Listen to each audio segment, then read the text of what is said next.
Anao zao manana zava-pisotro tianao fa tsy ampoizinao hoe iza le tena tianao indrindra.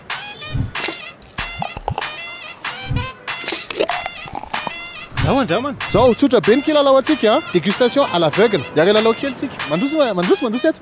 Ampanandrana ny tena. Maka numéro 1 ianao sy numéro 2. Ao, maka 1 sy 2 koa ianao. Sotroy aloha le numéro 1, dia misotro indray ianao numéro 2. 1 aloha ary. Dramana zay le 2.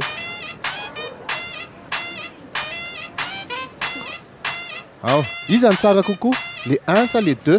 1 tsara kokoa. 1 tsaratsara e. Le 1. Le numéro 1 mamy tsara. Numéro 1 tsara kokoa ro Le 1 tsara kokoa. Le 1 zany tena tsara. Le 1 mamy kokoa. Numéro 2 ndraiky malôha tiako.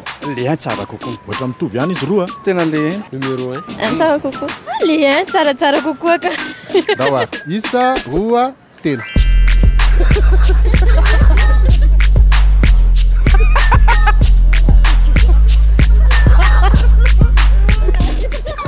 Woko sa le eksara tsara kokoa. Woko tsara kokoa. Le woko tsara kokoa. Woko tsara kokoa. Woko tsara kokoa. Woko tsara kokoa. Woko tsara kokoa. Woko tsara kokoa. Woko tsara kokoa. Woko tsara kokoa. Le woko tsara kokoa. Woko tsara kokoa. Woko tsara kokoa. Ny tsiro tsy mandaingy. Woko tsara kokoa.